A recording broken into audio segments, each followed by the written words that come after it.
their skills to achieve the sustainable development. Because I mean, we need an earth that is sustainable. We need an earth that is livable. So I'm super, super glad at the kind of speakers that we have today, not just because of the fancy positions that they hold, but also because of the quality of work that they do in their different spaces, especially as young people, right? I recently represented young people, youth, on a high-level committee that was to review the Lagos State youth policy. And I sort of discovered that I was the only person I was not the only young person, but I was the youngest, basically. So I was like the only one aged 16 to about 24, between 16 and 24. And somehow that sort of affirmed to me that as a society, we need to redefine what we mean by youth inclusion. Is it that we're just going to hand young people the crumbs of the really tiny parts of responsibility? Are we just going to ask their opinion to put on the show?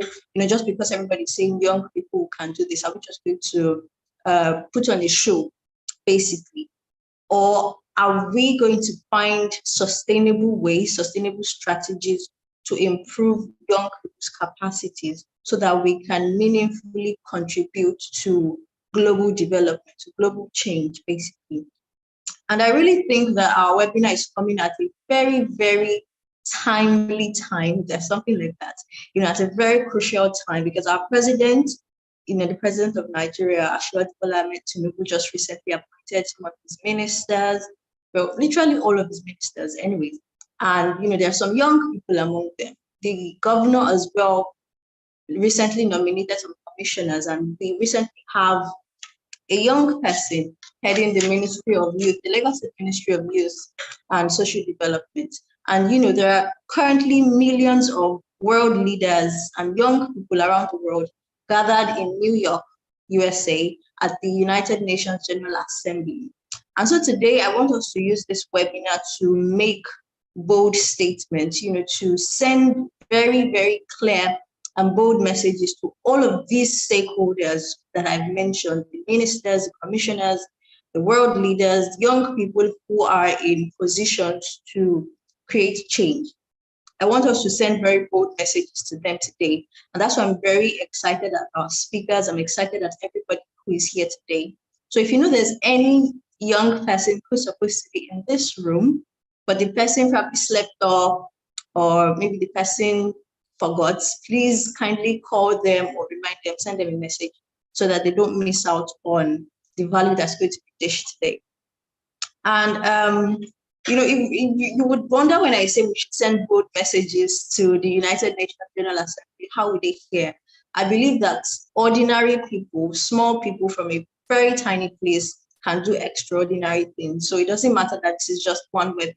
The fact that we are gathered together here and we have the zeal, we have the passion to create change definitely counts for something. And I'm sure our message would be out there.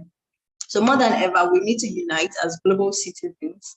We need to take more action, take more responsibility to, end world poverty, to bridge gender gaps, which is very important, to solve climate issues, because I always say that there is no Earth, there is no us if there's no Earth. So if there is no Earth, we would literally be extinct. So we need to take action to end all of these problems and, of course, increase access to education and also increase literacy. So once again, ladies and gentlemen, thank you so much for joining. My name is Zainab Adiru. I am the state representative for the Lagos State SDGs Advocacy Program. Thank you. Over to you, Alamin. Alamin is kind of frozen. I don't know if that is me or you. Please, if anybody can hear me, can still hear me, put it in the chat box so I know that everybody can still hear me. Okay, yeah, Rebecca, we can hear you, Zainab. I think it's Alamin's network. Okay. All right, so let me just see if I could carry on for him. Thank you so much, Zainab, for the opening remarks. All right. Can you hear me clearly? Yes, we can hear you now. We couldn't hear you initially. Oh, okay. Sorry about that. My apologies. Thank you so much for that opening remarks, Zainab. And like she said, we are here to make bold statements this evening. And yes, and just like she said, she believes that small people can make great changes. And I also very much believe in that too. And just to move quickly to the next agenda of the thing, I would like to call on our first speaker, Elizabeth. Elizabeth, is Elizabeth on the call? Yes, I am. Good evening, Elizabeth. Elizabeth Falatu Williams, right? Yes. Yes, Elizabeth is an engineering developer, and she's part of the Sustainable Impact and Development Initiative. And she was also a Chevening Scholar in 2021. So I would like for us to welcome Elizabeth and give her our full attention. And if you have any questions I would like to ask during the course of our speech, please just write them down in the chat box. I will take note of them and ask after she's done with our lecture. Thank you, Elizabeth. You have the floor. Good good evening, everyone. It's a pleasure to be here. Thank you to the SDG Club as well as to Zainab for extending this invitation. Sorry, I'm a bit woozy because I literally just came back from a training. I just entered my house and I'm here. And I've been having like back-to-back events, so I'm a bit exhausted, but I will try as much as possible to still exhume some energy at this session. But once again, I mean, it's a pleasure to be here. As rightly introduced, my name is Elizabeth Alatu Williams. I'm the founder and executive director of Sustainable Impact and Development Initiative. And I will just simply be talking about the role of young people in achieving the SDGs. But before I do that, just so that I know that I'm speaking to the right crowd, I would like to ask a few questions just to kind of set the scene and really understand, what the level of knowledge is when it comes to the. I expect that everybody here should know what the SDGs are, but I don't want to assume. So if you can just tell me in the chat box, please, what are the SDGs? What does the SDGs stand for? I will be reading from the chat box. What does SDG stand for? Can I get responses, please? Okay, thank you, Rebecca. So sustainable development was amazing. And in what year were the SDGs launched? Okay, Malikis 2015, yes. All right. How many SDGs do we have? Okay, 17. Okay, great. And there's an event that's currently happening in New York. What event is that?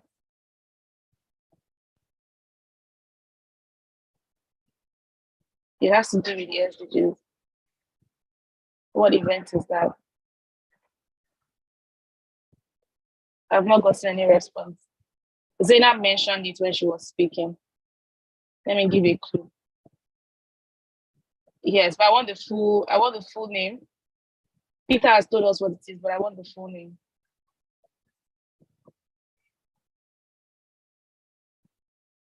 Anybody? Yeah, thank you. Yeah, so the United Nations General Assembly. Okay. My last question. By what year do we expect or envisage to achieve the SDGs? Thank you. Coming for everybody. All right. So it means I don't even know what I'm doing here. I don't know. Because I feel like everybody knows about the SDGs, and I'm assuming that many of us are already actively involved in promoting the SDGs in our own different ways and communities. But I'll try as possible to still speak and share a little bit of my experience, particularly with regards to the SDGs and the work that I do, which is focused on SDG 3 and 5, that's good health and well-being and gender equality.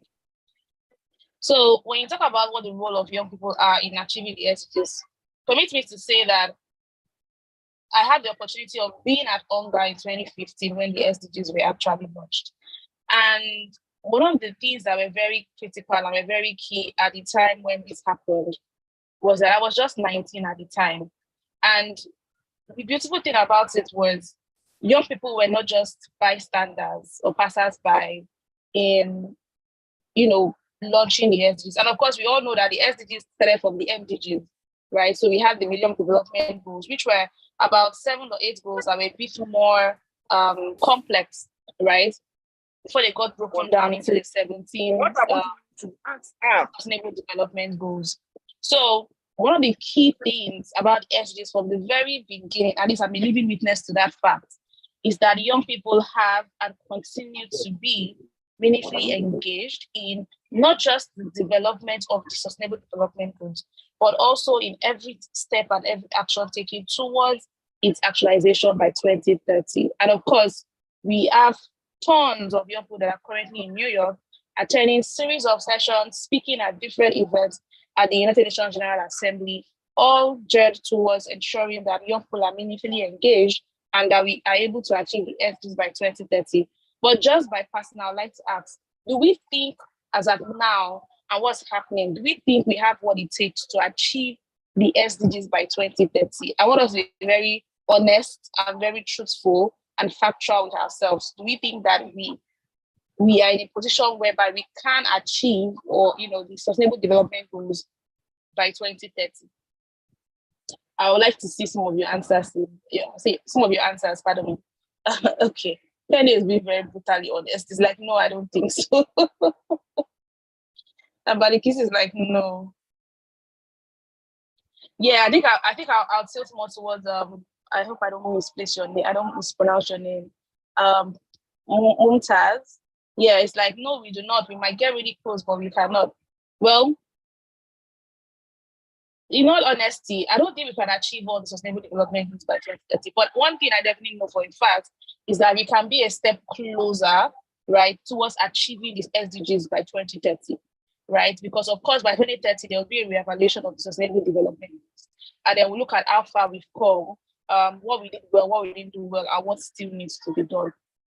But that aside, let me come back to the topic of today. What is the role of young people in achieving the SDGs? What can we do as young people to ensure that by 2030, we are able to a large extent, even if we can't achieve all, but at least to a large extent, achieve most of the sustainable development goals? So the first thing I'll talk about is education, information. You can't give what you do not have, right? And so that's why I'm happy to see that I'm speaking to people who are conversant and knowledgeable about the SDGs. But I mean, if I go further to ask some other questions, it's very possible that some people might not have answers to it. So the first thing is you have to equip yourself with knowledge, right? You have to empower yourself with knowledge. You need to do your research. You need to read. You need to, understand what the current trends, what are the current updates with regards to the sustainable development.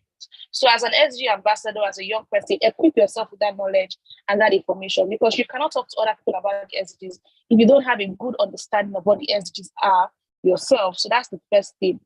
The second thing is, as young people, we have that opportunity to educate other young people on the SDGs.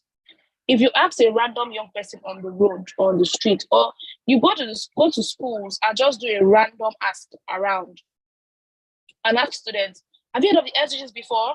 Do you know what the SDGs are? Trust me, a lot of students would not know.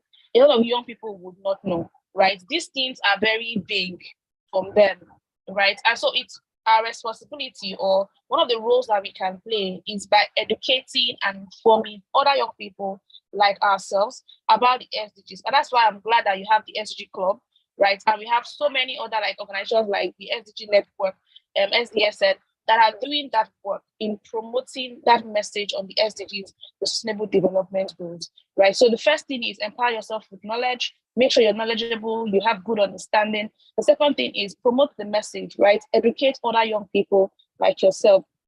The third thing is taking action. And how can you take action? Before you decide to take action, I think it's important that you understand what exactly it is you want to do. We have 17 SDGs. You cannot work on all the 17 SDGs. It is not possible. I said it, quote me anywhere. You can't. Even UN agencies don't work on all the SDGs, right? That's why you have UN Women, you have UNFPA, you have UNESCO, right? Because they all pick different parts of the SDGs to work on. So UNESCO, for instance, working on SDG 4, which is quality education. UNFPA is working on 3 and 5, good health and well-being and gender equality. You know, UN Women is probably working on any SDG that has to do with women, right? You have UNITAD, UN Habitat. Like, there are different UN agencies doing different work with regards to the SDGs.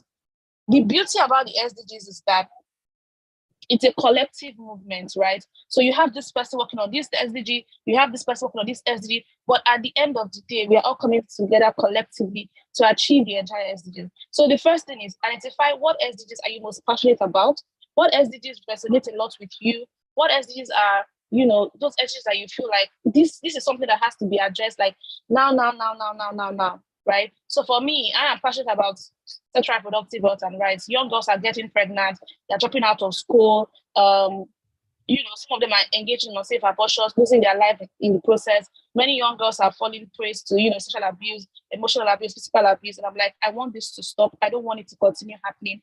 And so I'm like, these are the SDGs that I'm really passionate about, and I'm actively doing something to address that. So identify what SDG you're passionate about, identify what SDG resonates with you. And then the next question you ask yourself is, what can I do? What specific action can I take?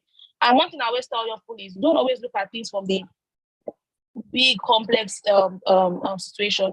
You don't have to have an NGO before you can take action on the SDGs. I didn't have an NGO until 2019. I've been actively working in the development space since 2013. So from 2013 to 2019, which is about 6 years, I didn't have an NGO, but I was actively involved in, I was actively involved in different organizations supporting the work that they do, in volunteer capacities, right? So you don't have to have an NGO to take action on the SDGs. You can identify organizations that are already working on those SDGs you're passionate about and look at ways to support the work that they do, right? So, of course, when you identify the SDG that you're passionate about, the second thing is you ask yourself, what organizations are already working in this area that I can volunteer with to support the ongoing work that they are doing, right? And you can do different things. In my case, for instance, I like to use examples. In my case, for instance, we do a lot of education, right? So we educate and empower girls on their reproductive health and rights. Talk to them about, things around self-esteem, values, goal setting, consent, the ability to say no, assertiveness. Talk to them about gender-based violence, how to speak up for themselves, STIs, family planning, and all of that. So we are educating them, right? We are empowering them with information so that they know what to do when they find themselves in certain situations, or better still, they prevent themselves from even getting into those situations, right? That's one. Two, we do advocacy work a lot. So we advocate to different stakeholders, from community leaders to policymakers to schools, teachers, parents, basically different array of stakeholders, right? In making them see reasons why they should promote access to this information. Because it is important, because we are losing our girls by the minute. Our girls are dying by the minute by things that are very, very preventable, right? And so we do a lot of advocacy work because that's so important, right? Of course, we also train them and build their capacity to be able to demand their rights. Okay, so the key to taking action is you need to, first of all, as I said, understand what SDG you want to work on, right? Or you're passionate about. And then identify organizations that you can work with to make this happen. And then, of course, also identify actions within those organizations that you can make this happen. Then, coming back to us as individuals, you don't necessarily have to wait for an organization before you can actually take action. You can still take action as an individual. One thing I tell young people like myself is that social media is a platform that is available to every single person. It is your stage, right? To use as you wish, to use as you please. People do everything and anything on social media, be it the good, be it the bad, be it the ugly, right? And so if you have such a powerful tool, why are you not using it to promote such a powerful message, right?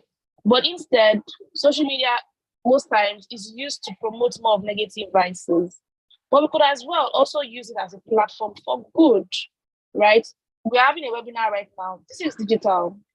You know, we are all in our different houses and different locations, and we're all coming together to talk about an issue that is so important to us, right? So you can leverage your digital platforms, you can leverage social media, you know, to take actions on the SDGs. Of course, you can also leverage the skills that you have. Some of us are content creators, some of us are graphic designers, some of us are videographers, some of us are amazing at public speaking. Once they give us the microphone like this, there's problem. We can talk from now to thy kingdom come, right? Some of us are good with mobilization. Like if they just need to reach out to 30 young people, you are the best person for the job. You can pull 100 young people at ease without even lifting a finger, right? Some of us are so good at building and fostering collaborations and partnerships. We might not necessarily be the ones at the forefront, but we know how to get the key players and we know how to bring all of them together, right? So identify what skills you have and look at how you can leverage those skills that you have to promote these SDGs that you're actually passionate about. I will wrap up now by saying that collaboration and partnership is so important. As young people, we can't do it by ourselves. We can't do it alone. We have to ensure that we work together collectively to ensure that we're able to push the SDGs forward, right? It's not about who is doing best. You know, it's not a competition about who is doing the most, or who is doing a lot, right? And it's not even about the size or the magnitude of the impact you're making. Interestingly, most of the projects that I would kind of say I am most proud of are projects where I reached 20 girls or projects where I reached 30 girls. Not necessarily projects where I reached 1 million girls, right? Because these are girls who I had very good interrelationships with that even till today, I still have communications with them and I still have far they've come, all thanks to that particular training that I offered them or support or mentoring that I gave them, right? So it doesn't matter the size of the impact, whether it's, you know, it's 1 million people you're reaching or one person you're reaching. The most important thing is the impact that you are making, right? And also ensuring that you're working with other people collectively to make that happen. It's not a competition, right? It's about ensuring that we're able to achieve these SDGs by 2030. Finally, I would say that as young people, we have a key role to do in terms of accountability. Our president has gone to UNGA and he has made 1 million commitments of all the things that, you know, he's going to do, right? As Eda mentioned earlier, a lot of new people have come on board in government, ministers, commissioners, name them, right? And all of them in their manifestos and different agendas have said they will do A, B, C, X, Y, Z in line with the SDGs, right? So if, for instance, somebody is pushing health as an agenda, that's SDG 3. If somebody is pushing education as an agenda, that's SDG 4. If somebody is saying, oh, I'm going to eradicate poverty, you know, during my tenure in office, that's SDG 1, right? So whatever actions or manifestos or agendas they have, one way or the other is contributing to the SDGs, right? But who is holding these people accountable? Nobody, right? And that is a place where we can play a huge role by holding them accountable, asking them the hard and tough questions. Twitter is your best friend. People in office do not like Twitter. You see that name and call or shame and call, what they call it, they don't like it. Calling them out on Twitter is like a taboo. They try to run away from it as much as possible. That's a platform that we can leverage, right, to hold them accountable and ask them, you said you were going to do 1, 2, 3, 4, 5, 6 things. How far have you gone? Which one have you done, right? So we need to look at it from that perspective. As young people, come together to see how we can hold our government accountable towards the SDGs. And the last thing I would say is that it's not easy, and that's the honest truth. You will get tired, you will have burnouts, you'll be frustrated. People will ask you, what is your business? Like, are you getting anything from this? Why are you stressing? Now, your papa wahala, you see your problem, right? You will get a lot of not so good support, in quotes, right? But the beautiful thing about it is you also have a community of like minds. And that's why this SDG Club is so good and so important. You have a community of like minds who are there to be your support, your backbone. There are days when I'm tired and I just call I call my community of supporters and I'm like, I'm tired, I don't want to do again. And they remind me of my why, they remind me of why I started, they remind me of why I cannot give up, they remind me of the countless number of girls out there that need this life-saving information. And so you have that community of support, leverage it, use it. You are powerful, right? There is so much you can do together as young people. Let's learn to work together and not work alone. I think I will stop here for now. Thank you so much.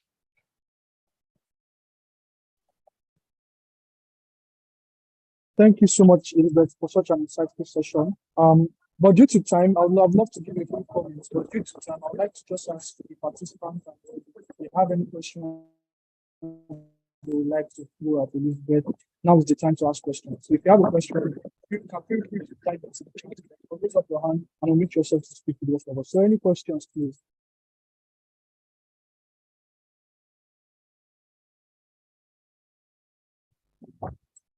Are there any questions for Elizabeth?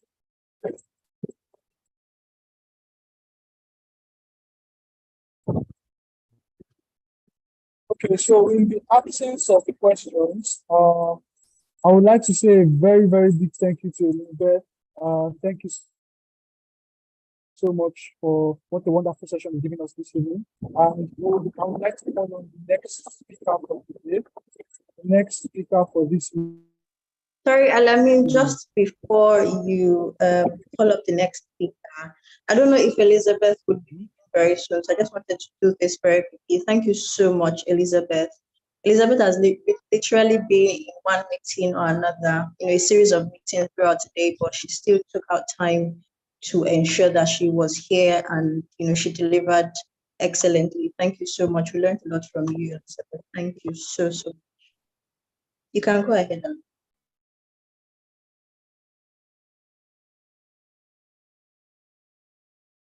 Okay, thank you very much, Bernard. I would like to call on the next speaker. Before I do, I would like to take a look at the next speaker. We have just 15 minutes for the session. 15 minutes for so, after this, which is in the person of Dr.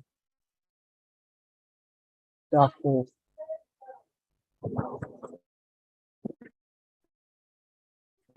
Dr. Dako. Please, are you on the call, sir? Yes, I'm on the call. Can you hear me? Yes, I can hear you fairly. Good evening, sir. Thank you, sir. Just a brief info, Dr. Dako is the director of the Royal African Medical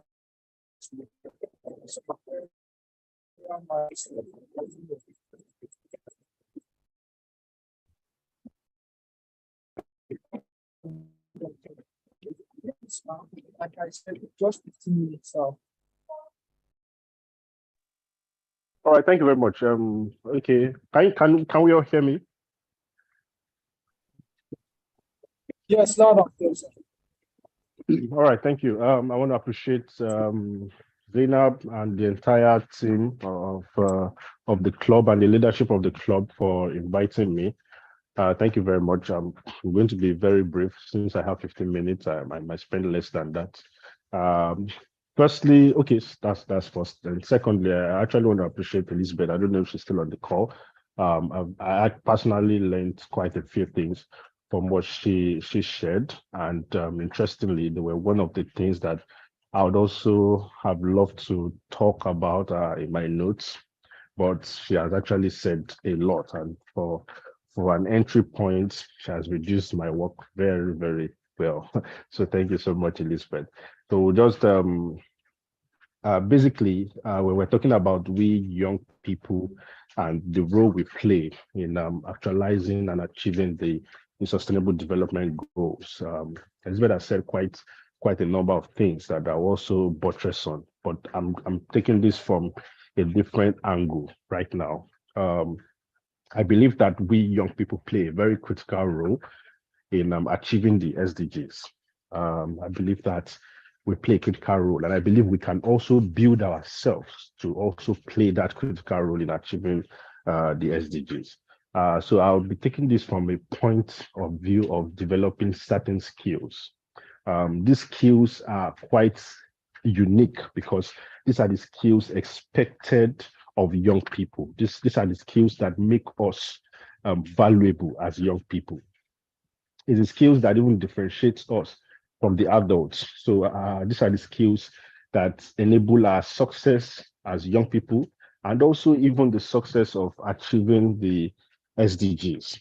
So we'll just talk about these 4 skills, and I just want us to just write them down somewhere or note them down somewhere and find a way of developing these skills personally as individuals, as young people. I believe that if we have these skills, it's going to be very, very helpful in achieving whichever SDG we're interested in and even our success at it. So the first skill is going to be critical thinking. It's it's um it's something that thrives with being young. Um, Young people are expected to be critical thinkers. That's one of the quality of being young, is that you don't just accept everything that is presented to you. You have an appetite for risk taking. You have an appetite to question your environment. We must not see things as what they are, but we must begin to see people, places, and things as what they could be. I want us to know that we don't necessarily have to see people, places, and things as what they are, but we must begin to see them as what they could be. We must be critical thinkers. We must see situations around us and know and ask ourselves questions. Question the situation. Why is this thing like this? Why can't it be better? Why is this? Why is that? So we must challenge ourselves to question the world around us as it is. So we don't want Nigeria as it is. We want a Nigeria as it could be. We want a Nigeria as it can, as much as it can become. So we are not comfortable with accepting our environment as it is, but we want our environment as it could be. We want to change it as the power and the capacity of our environment to reach its full potential. We want to transform our environment as much as possible. So it's not a question of accepting things the way they are. That is more with the adults. The adults are more low risk takers.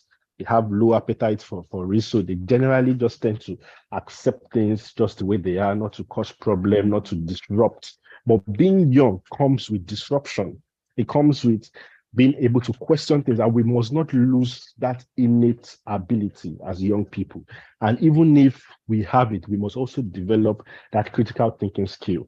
So I would say critical thinking is a major skill that we should have as young people in order to be able to actualize or achieve the SDGs in whatever area of our interest. The second skill is what I'll call change making. As young people, we must be change makers. We must be change makers. And part of being a change maker is identifying where needs change, identifying that thing that needs change. Now, we have different goals, different visions. Elizabeth has talked about how you cannot actually solve or take part in the entire SDGs. That's very true, because we have different interests as human beings. Now, in the area of your interest, what are you? I tell people that when a lot of us are angry, but what differentiates successful people from people that are not successful in what they do is that the successful ones did something about their anger. That particular thing you're angry about is a clue to the problem you've been called to solve. That particular thing that gives you headache at night. Some of us can pass by the streets or drive past on the road in traffic, and we are basically not moved by people that are children that are supposed to be in school and are begging for alms on the road. Some of us might not be moved, might just say, okay, in fact, even give them something to eat. But on the other hand, some people might be so moved and be bothered by that these children are meant to be in school. These kids are meant to be in school. They're not supposed to be on the road at this time. Two different people, two different reactions to the same situation. One person is angry about it, and that person is not bothered about it. Now, the person that is angry about it That is an assignment. That is a special assignment for that person. So the question this evening is, what are we doing about our anger? That particular thing that is making you angry, what are you doing about it? Growing up, I used to be very angry at the low level of leadership in my environment. And I just developed key interest in pursuing leadership to be able to develop capacity in that area and do things a bit better. And do things a bit better, because if I'm angry that leaders are embezzling money, I need to get involved so as not to embezzle money. That's an assignment to me personally. So we need to do something about our anger. We need to be the second skill is being a change maker. You need to identify that area that requires change. You need to act on it. It's not enough to identify. You've identified your passion, you've identified your interest amongst all the SDGs. Probably it's just health. You are not just happy with people falling sick and people not living well, or you're not happy with the environment, you're not happy, probably your interest is climate. You need to identify your interest. You need to act on it. You need to act on it. Part of acting on it is mobilizing. You need to mobilize people with common interest and start something.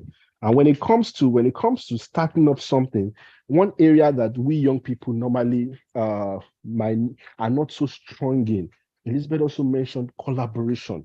That is one area that we don't really put place value or premium on. We need to be more collaborative as young people. Once you've identified your area of interest, once you start acting on it, you mobilize people with the common interest.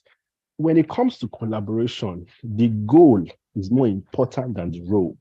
So it's not enough that you want to be the founder or the CEO of this.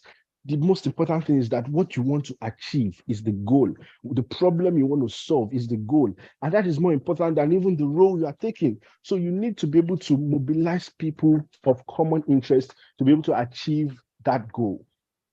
And with social media, it makes youth activism easier. So the social media has helped us simplify a lot of things in youth activism. You can actually reach out to people of common interest. You can develop campaigns in your area of interest, social media campaigns, and people can rally around it. So that ability as young people, the adults are not, their age did not come with social media. So we have a leverage, we have an advantage that campaigns and activism are becoming easier. So we can be change makers. We should develop that skill of identifying the change or identifying the thing we want to change around us, acting on it, and mobilizing people together for a common interest. The third skill I would like to touch on is innovation. We must be innovative. It's an advantage of being young. Young people are known to be innovative. Young people are known to be innovative. We cannot see things just the way they are. We need to see things the way they could be. We need to, like they say, there's nothing new under the sun. However, everything that was created has the capacity to be transformed, no matter what it is. If we look at the way our phones are, iPhone 15, iPhone 14, iPhone 12, whatever name is called, you would discover that it's not totally different. There's just something that is being improved upon. That is where the innovation comes in. Innovation is not reinventing the wheel totally. Innovation can be as simple as tweaking something, can be as simple as adjusting something in what works to make it work better. If people did not try to query what was working, we were not going to have improved versions. We're not going to have improved versions. If you look at the history of all our innovative products and all our innovative designs, all our scientific discoveries, they are improvements on previous works. So nobody just makes something and sits down and say, okay, it's good, and forget about it. Other people come, other young people come, try and see what is working in that thing, try and see what can be improved upon in that thing, and innovate. So we're in a very challenging world that you just have to be innovative. That is a skill you must just develop. You just have to be innovative. You have to think of how things can be better, because there's so much pressure everywhere. You have to think of how things can be better. What is working now? How can it be made to work even much better? So innovation is a skill that we must develop. as young people in helping us achieve the SDGs in wherever area of our interest. When it comes to innovation, I like to even remember, okay, for instance, I'm a doctor, and I had this senior colleague who is also a doctor, and he was posted to a place where all the pregnant women were coming down with anemia. So anemia is like a low level of blood, just generally speaking, like shortage of blood, the blood level in the body. So the pregnant women were pale. There was no blood, enough blood, and anemia in pregnancy is quite a serious condition. But he just discovered that there was no vegetable in that area. And he discovered that their meals did not contain vegetables. And rather than even giving iron and treating the condition, because every time he treats it, they're still coming back with the same problem after. And that is not a sustainable solution. And this young guy gathered farmers and they were planting vegetables. And that condition reduced drastically in that environment. That is being a change agent as a young person. That is being a change agent. That is being innovative. You are not reinventing the wheel. And that alone got him a lot of projects. That's been innovative. There's another person who developed a mobile app just to be reminding pregnant women on their antenatal dates.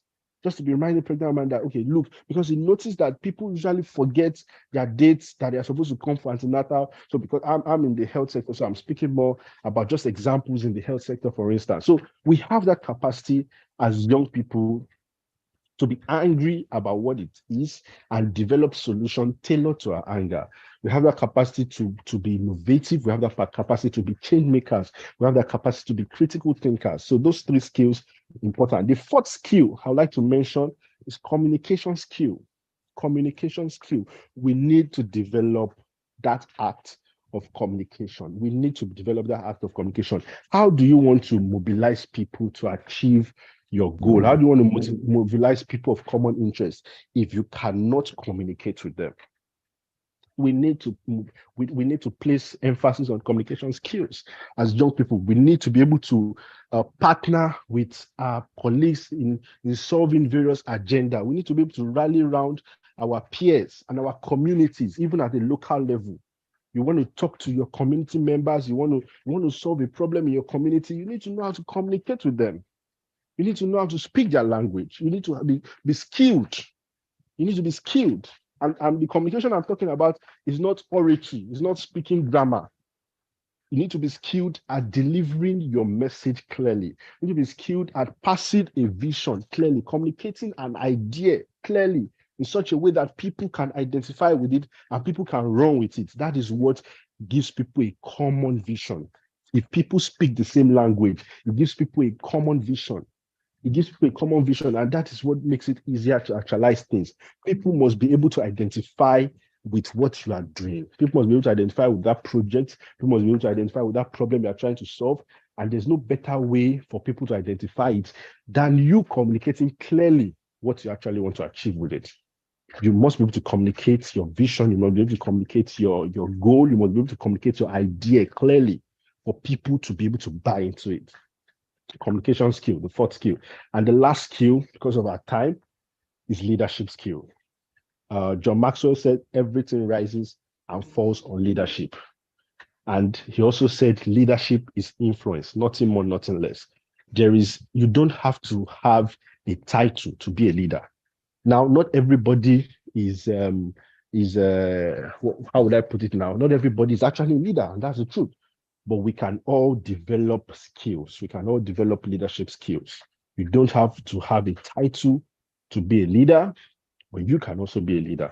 It's about influence. It's about influence. Leadership is influence, nothing more, nothing less. That's what John Maxwell defines leadership as.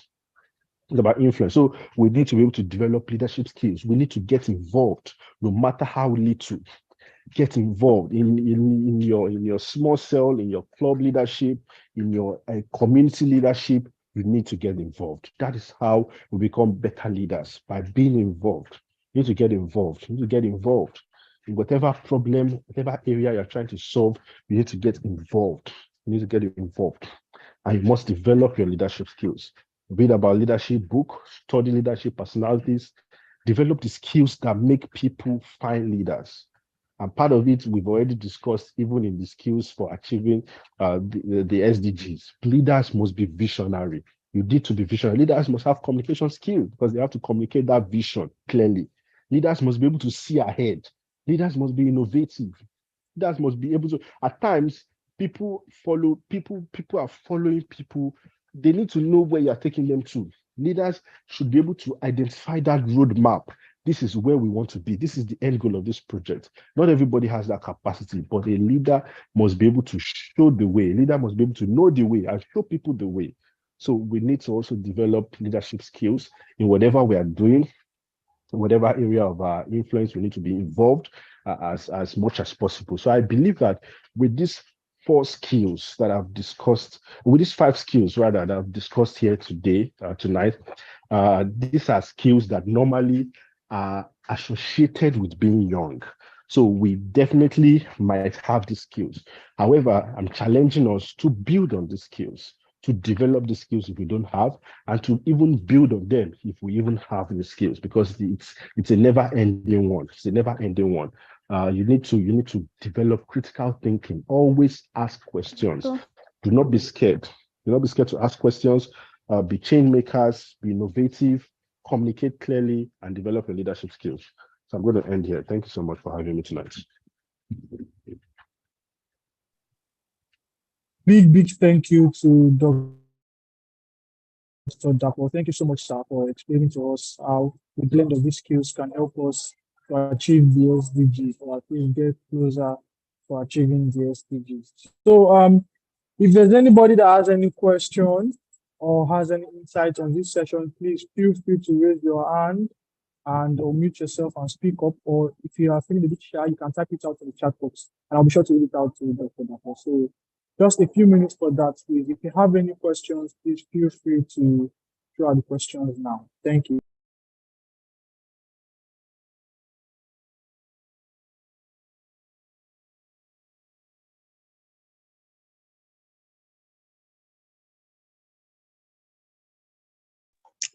Someone's hand is raised. I can see Peter.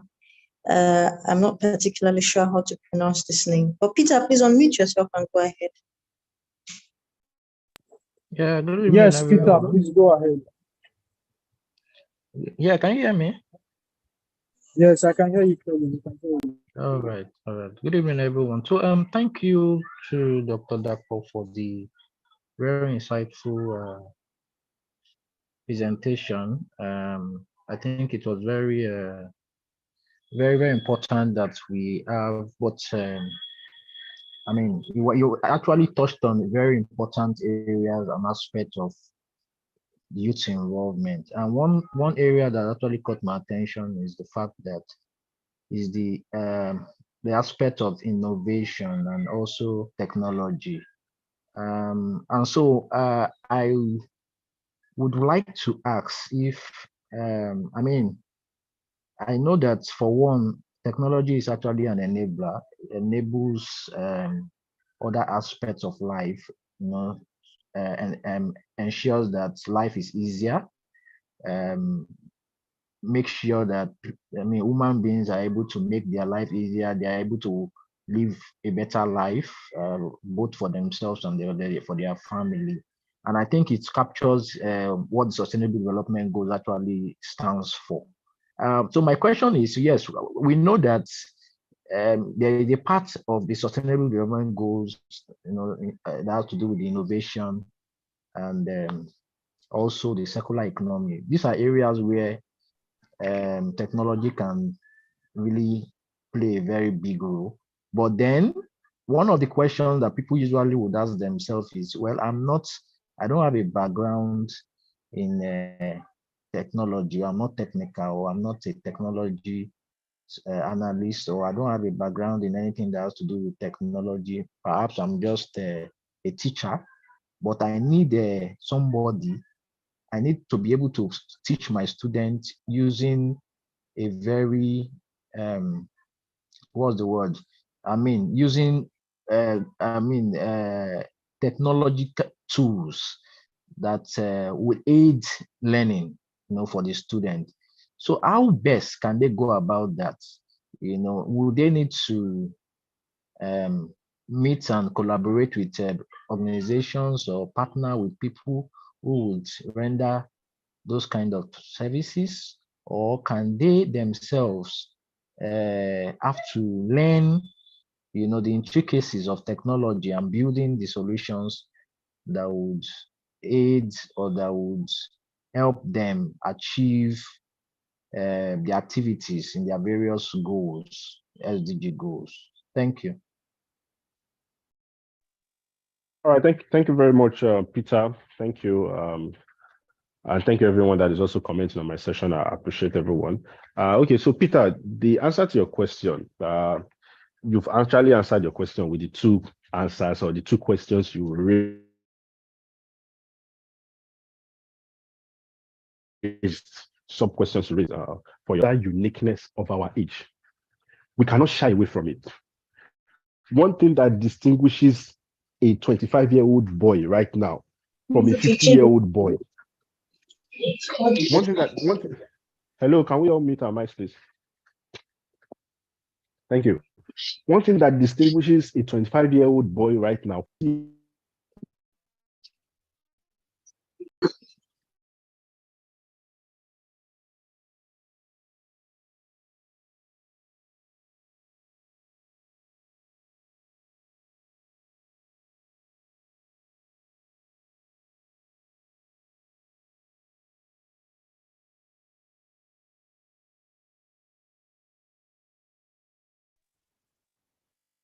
Dr. Dakosa, we can't hear you. Oh, I can't hear you. I've been speaking. Can you hear me now? Yes, we can hear you now, sir. Oh, sorry, I've been answering the question. Sorry. All right, so let me just rephrase what I said. I said that thank you very much, Peter, for your question, and thank you everyone that has been commenting on my session. I appreciate. So to the answer to Peter's question, Peter actually raised some of those answers in some of the questions he also asked further. So I will start by saying that one thing that is unique about our own age and time is technology. The difference between a 25-year-old man right now and the 50-year-old man right now, the 25 years apart between them, technology is also contributory. It's a uniqueness of our own time. So as young people, we cannot shy away from technology. I have a friend who is in his 40s, is in his early 40s. This man is a successful businessman. He has money, he's successful in what he does. He wants to go to the US to learn artificial intelligence. That has nothing to do with what he's even doing, but he wants to go and learn it now because that is the era at which we are in. Those that will be successful right now must have one or two technological skills. Digital marketing is there for whatever campaign you want to do online. We cannot fully actualize the goal we are interested in without backing up or without technical know-how, or without using technology or leveraging on technology. So the answer is two things. At the initial part, such a person can collaborate and partner for the goals with people that are already skilled in that area. However, such a person must also learn, because that is one of the uniqueness of our time and being young. We cannot shy away from technology. In fact, let me just say this here. Whatever you are right now, whatever you are doing right now, think of yourself as a tech company first. Think of yourself as a tech company first before what you are doing. So if you are a teacher, I don't know if Mr. Peter is a teacher. If you are a teacher or you own a school, for instance, you are first a tech company that is providing education, not the other way around. You are not a school using technology. You are a technology company first that is now providing education to people. If I'm a doctor, I'm first a tech company that is using medical services to heal people, not the other way around, because technology has come to stay and we cannot shy away from it. So every one of us must find a way to leverage on it. You must find a way to think primarily of yourself as a tech company first, as a tech person first, using your skills to do whatever you are now doing with it. So we cannot shy away from that. And in the initial stage, you can partner with people to achieve what you want to achieve and actualize what you want to achieve. Thank you.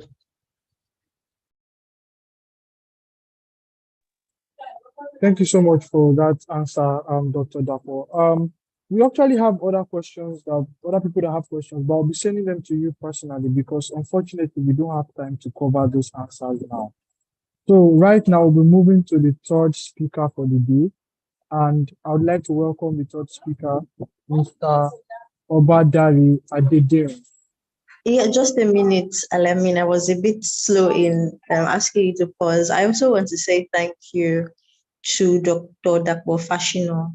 This was basically very short term for him when I informed him about it, and he still was very enthusiastic about coming on board to share from his wealth of knowledge and experience.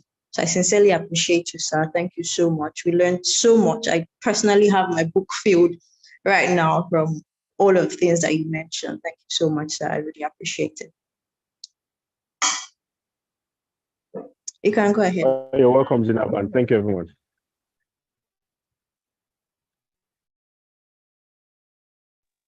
Yes, thank you, Zainab, and thank you, Dr. Dapo. Thank you so very much. But moving quickly, Mr. Obadari Adeniran, who is the president of LASU SDGs Club. Mr. Obadari, are you on the call, sir? Yes, I am. Good evening. Okay, then welcome, sir. Because of time, we have just 15 minutes, and if you can please wrap your session into just a 15-minute speech, that would be much appreciated. Thank you, sir. Okay. Good evening, everyone. You are all welcome to this call. My name is Obadari Adineko. I'm elated to be here on this call today. So, before I proceed, I want us to understand that when we talk about youth, we are talking about a major force that are key agents for social change and that are key agents for social change, economic growth, and even technological innovation. So, from calling for urgent climate action to be effective to tackling inequalities and gender biases, young people really are needed in order to drive the SDGs forward. So we need to understand that all the SDGs, the 17 SDGs that we have, from no poverty down to partnership for the goals, none of these SDGs have like a legal backing. And this is where the youths have a critical role to play.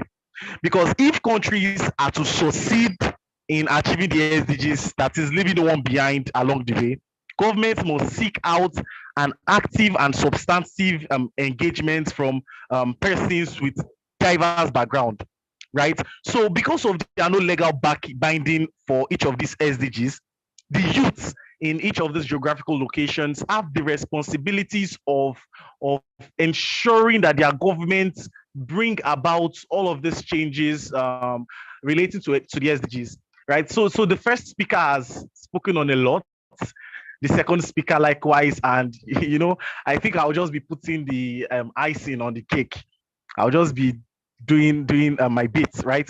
So the youths, another reason why the youths are very, very pivotal in propagating the SDGs and in ensuring in thriving for us to achieve these SDGs before year 2030 is because, as young persons, we always have the questions of why. Why is this thing like this? Why has this thing always been like this for years? They are always ready to try to change the status quo of something, right? So, as a young person myself, I have been in situations where I kept on asking why. But why do we have this problem and no one is really raising, serious awareness about all of these things? So I can remember, I think last year, before my friends and I started the Lagos Plastic Revolution, this question just kept on coming to me. Why do we have so many plastics around us? And are people telling me that these things do not have adverse implications on both the environment and even the health of other persons? So as someone that majored in a biological related field, I totally understand the implication of this plastic on the health of fish, and in turn, those persons that eat this fish, right? And I kept on asking myself, why? If this could cause this level of danger, why are people not acting now? So you see, the youth play a pivotal role in that. They are able to challenge status quo. They are able to hold the required persons accountable. Last year, I also wrote a petition as regards this plastic pollution, that why is it like this? Something needs to be done, whether a stricter policy or something just needs to be implemented to solve this problem, right? So first of all, we are young persons are very are pivotal to we propagating and achieving the SDGs, because they would always ask and challenge the status quo of things and why things are currently like that. Also, young persons can think outside the box entirely, outside the box, right? So, now it is one thing for you as a young person to identify a problem, and it is another thing for you to now say, okay, I do not even want to wait for the government. I don't want to wait for anybody to come and solve this problem. I, as an individual, want to be the change. And this also falls back on this plastic pollution story that I was saying earlier on. So I had written a petition, nothing was happening. I did not want that same situation to remain like that. And the next thing I did was, after creating a team of other young persons with my friends, with some of my friends, we began to look for an innovative way to ensure that we reduce this plastic pollution. And then we're like, okay, how about we create a system, create a kind of incentive-based system where students can use their plastic to purchase things on campus and all of that, right? So as young person, you have the ability to think outside the box. Personally, I was working on SDG 13, but it could be SDG 1. I'm telling you, just once you identify it as a problem, the solution is not far from you. You identify that problem, that it is very, very paramount and needs a solution as soon as possible happening around you.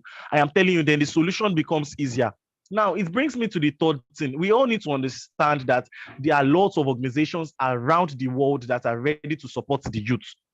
But what they want from the youth is to show that we can effect this change, to show that we have the capacity and capabilities to bring about this change, right? So there was a time in history where every decisions, the youth were being left out.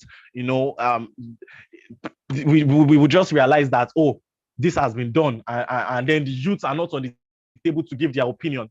But then when they realized that over the years, none of these policies were working, they were not being implemented properly because the youth were not carried along. And eventually, when you want to implement all of these policies, it still affects us. We are still individuals that would help in effecting these policies. And so they began to, they realized and understood the critical role that youth had to play. And then whenever they want to create a policy or do something critical, the first thing that they do is to reach out to the youth. Okay, let us carry them along. And this makes me so elated and want to really commend the United Nations as well as Lagos State University for doing a very great job. First of all, the United Nations for actively involving the youth in all of its activities. Even the SDG summit that is currently being held at the General Assembly that is currently being held at New York. The youth are, I would say, have a major role to play. They are participating actively, right, in all of its process. So there are lots of organizations out there that are ready to support the youth, but what they want is to see those characteristics that makes us the youth, that makes the youth the youth. They want to see them in place. For instance, if you go online now, you can all try it out. If you go online and check grants or funding opportunities, you will see that one of the criteria are for youth, or one of the eligibility is that for young persons between the age of 18 to 35. This is to tell you that there are lots of opportunities out there for the youth, but they want to see us. They want to see the youths being the youths, right? They want to see us conveying all of the attributes that makes we the youth. So you can always look around you, and as I said, we have the ability to critically think about things around us. Just look at that issue and say, oh, I do not, something that's just been bothering you. And you see, I would quickly return back to the story of the plastic problem, right? So as a young person, I understood I've totally been in situations where I would go to classes hungry. And this kind of situation has led a lot of students to delve into various evil vices. And I was like, okay, this is a problem. Plastic pollution is a problem. Okay, how about if we bring plastic pollution, which is a problem, and this problem of students saying sakpa and all of that together to create a solution. And that was like the birth of Lagos Plastic Revolution. And let me tell you, just last year after we started in fact, it was just an idea. We had no funding, nothing to execute the project, and we decided to apply for the Millennium Ocean Prize, and we're given the grants. After that, we applied for one challenge, trash to cash. We're given the fund. So and we received a lot of global recognition. This will tell you again that there are lots of opportunities out there for the youth, but you as an individual need to begin to act as a youth, right? The qualities and characteristics that makes us youth, we need to start acting like it. Look around you for that problem relating to the SDGs. As Elizabeth said, true, we are very, very far from achieving all of these SDGs. And 2030 is just around the corner. Now, as much as we are still very far from achieving all of these SDGs, we still have chances of achieving at least 90% of these SDGs, of all of the SDGs. And that is if every youth begin to act. Now, when we started the Lagos Plastic Revolution, I know of so many other young persons that were like, this is a very, very great idea. Oh, I would love to join. I would love to join this initiative. And lots of persons started coming around. I would love to join this initiative. Now that is it. So you see, as a young person, you stand in a position to properly influence persons around you, to also take up the bold step to be change makers. Right? You have the power to influence people around you. The funny thing is that you do not necessarily even have to start telling them one by one from door to door. But as far as you start the action, they would be inspired. I'm telling you, they will be inspired and would just want to also delve into that field that they are really passionate about. So do not wait for anyone. Do not wait for the government to not wait until the government come and bring the solution to that problem, or do not wait until the government sees the problem the way you are seeing it. Right? Plastic pollution is something that has not just been plaguing Lagos State and Nigeria, but even Africa. Right? All the African governments have been seeing this as a problem. Now, it is high time every one of us begin to act, right? Begin to act individually, because when we talk about change, when we talk about achieving all of these SDGs, we still need to bring it down to the local level, right? So there is a statement that I do say. I would say local actions, global impact.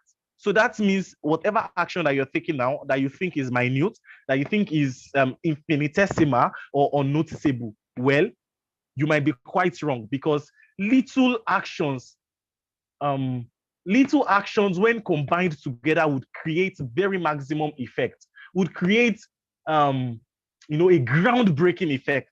So do not say that okay, for instance, very soon the club would be organizing a cleanup. Now when we go, in fact, let me use my own story before I talk about the club, right? I have been going for cleanup since my 200 level days. I go for cleanup in 200 level every year during World Ocean Day. And the funny thing is that if we go for cleanup this month, if I decide to visit that place next month, I would see double the amount of the plastic that I took away from there. But why? And you see, this does not necessarily mean that. In fact, as a matter of fact, every time we go there, we try to create awareness on how this plastic creates problem for the fishes, organisms there, and consequently humans. We create all of this awareness, but you see, the reason why the reason why that plastic pollution was still concurrent is because, first of all, these young persons were hearing the problem, but were not acting, because they were not being carried along in the whole process, right? They were not really seeing the benefits of being that change maker or doing that particular thing. And that is one thing that really, really dispel a lot of persons from taking actions or from acting on the SDGs, because they're like, okay, when I do this thing, what is the next thing? What is in there for me? They are talking about humanity, but we know, is it me that I'm not eating that would be talking about humanity, or is it me that I'm not yet gone to school? Fine. That is the reason why I am also saying that there are lots of opportunities out there. So you as a young person, okay, for instance, the initiative that my friends and I have started is already a standard for which other young persons will begin to see the positive side of these SDGs. In that when they see that, okay, plastic, I can get food by keeping my plastic waste, then let me also critically think of what I can do about zero hunger or no poverty. I've seen persons approach me with all of their ideas and they're like, Oba, I have this idea. It is almost like your idea on plastic pollution, but it is particularly for zero hunger and no poverty. So, in conclusion, every young person on this call should understand that there are lots of opportunities across the world. There are lots of persons that want to really genuinely support you. See, even if it is as little as just an idea, you just have an idea. You don't even you do not even have you've not even had a breakdown of how it will be yet. Just an idea. It is enough for you to move forward with it. I am telling you, and then be the change, thereby becoming the change that you want to see around you. Thank you very much.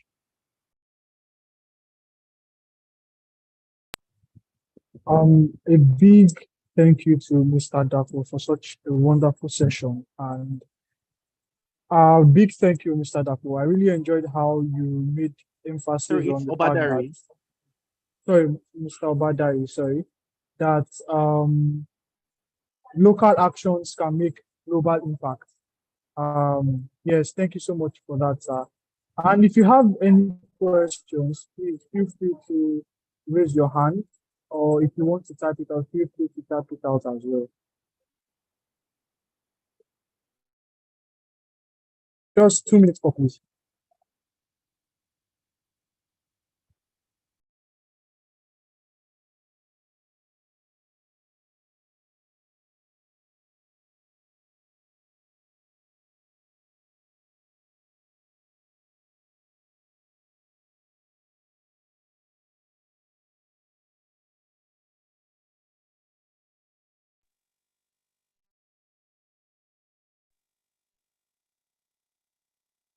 So in the absence of questions, once again, thank you so much, Mr. Wadari, and thank you so much to the pretty wonderful speakers that we've had today.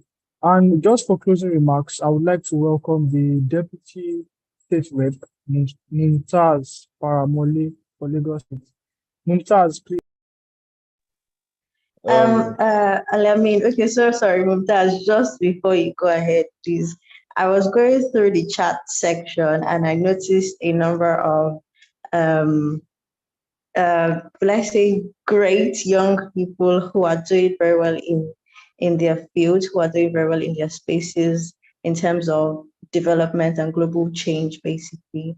So I would like to invite very quickly Ms. Rafiat Atunda, please, if you have, not please if you have, I'm sure you have, please kindly unmute and probably share with us a few words of advice for us as young people in terms of going towards achieving the sustainable development goals. Thank you.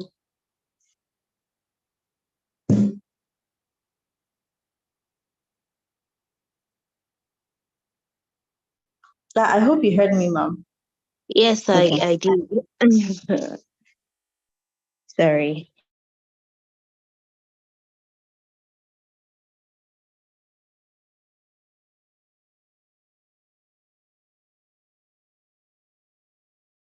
So good evening, everyone. Hello, can you hear me? Yes, we can hear you now. Okay, sorry, a call came in, so I wanted to confirm if I was still audible. Yes, so I was saying that I did not intend to say anything here, but just to complement what other speakers have said, I didn't quite say anything. So in case I am repeating some of the things they have said, my apologies in advance.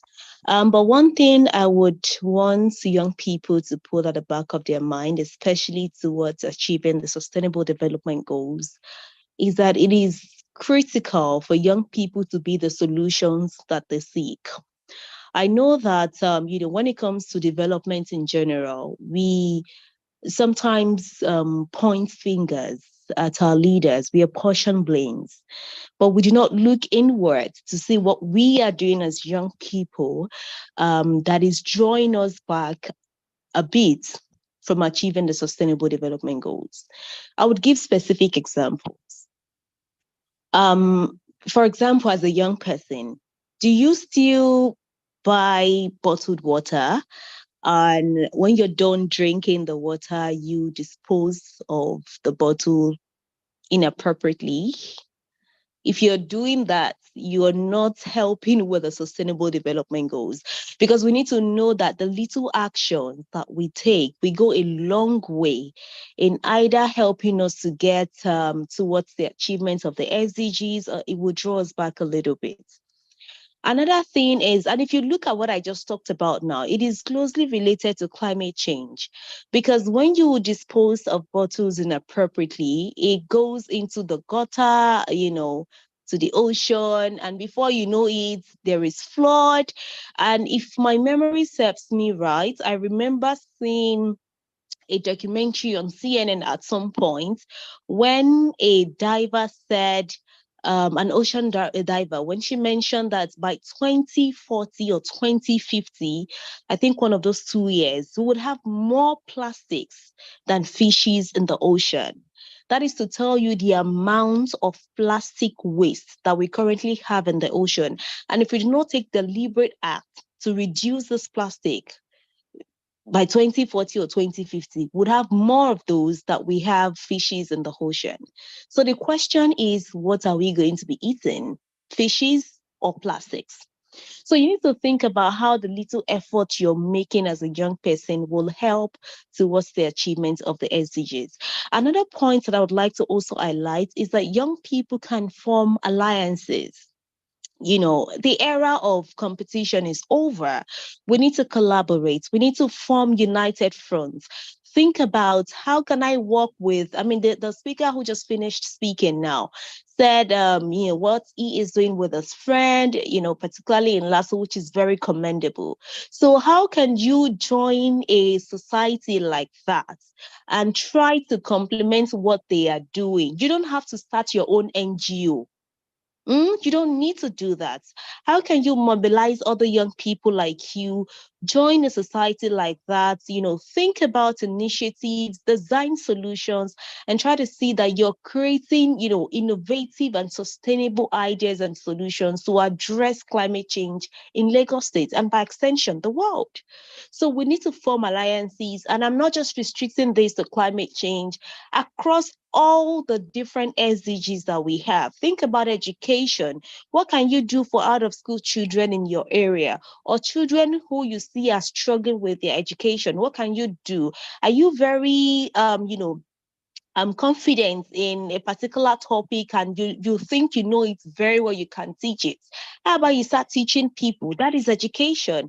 There's also something related to gender equality. Are you advocating for more women participation and representation? Because a lot of times I think we mix those two things up. We see women participating, but when it comes to representation, women are nowhere to be found. So are you advocating for women representation across all spheres of human endeavors? Or you're one of those people who say, those women, their wala is too much. What do they know?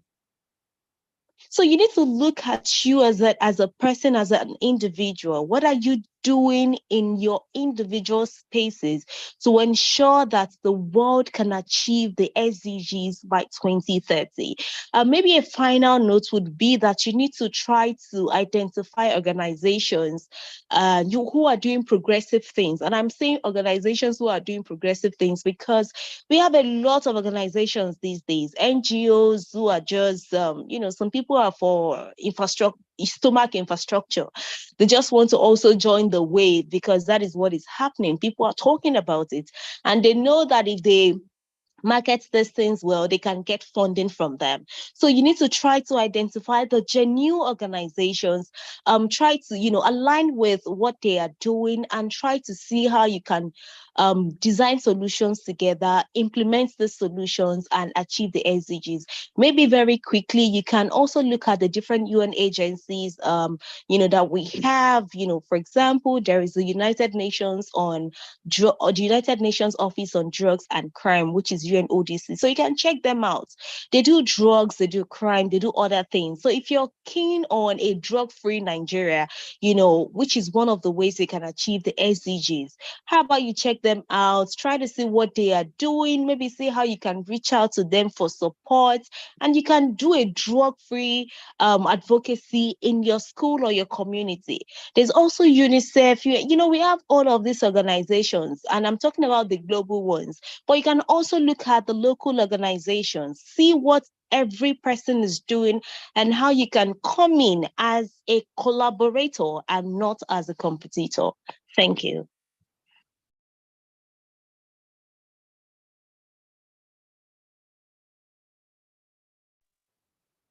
Thank you so much, Ms. Rafiat. Zainab, do you have any comments you would want to add? No, not at all. I think we can move on with class. Thank you so much, Ms. Rafiat. That was very insightful. Okay, Mumtaz, I would like to welcome you for the closing remark now.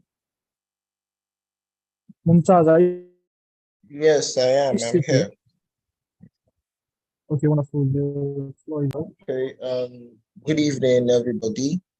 I want to say a big thank you to our speakers, from Elizabeth to Dr. Fashino, and also Oba, and finally Ms. Rafiat Atonda for an amazing remark. We are grateful to you all for taking time out of your busy schedules to dish out to us from your bank of wisdom and knowledge. We are very, very grateful. And to the advocates who have taken time to also stay from the beginning to the end of the webinar, say a big thank you. We hope to have you all at the second session as well. To Alamin Showemimo, thank you very much for a very, very brilliant session. You have done very well, and we are grateful to the team that worked behind the scenes to make this possible. I also say a very, very big thank you. And lastly, to our Madam, the Sage Commander, Olorioko, our state lead, Zainab Aderomo, say a very big thank you to you. God bless you. And though we know that you have a whole lot on your plate, we are grateful that you are still able to make this happen. Thank you very much. And thank you very much to everybody. Thank you. All right, thank you so much, Mumtaz. That was a wonderful closing remark. And thank you very much to all participants that have joined and that have stayed with us this far.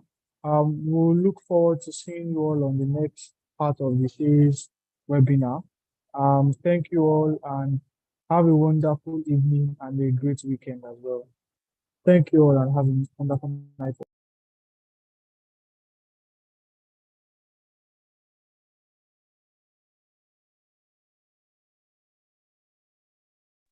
Yeah, thanks so much. We really appreciate it. Thank you so much, sir. Thank you so much. I really appreciate it. Jesus. Why are you running?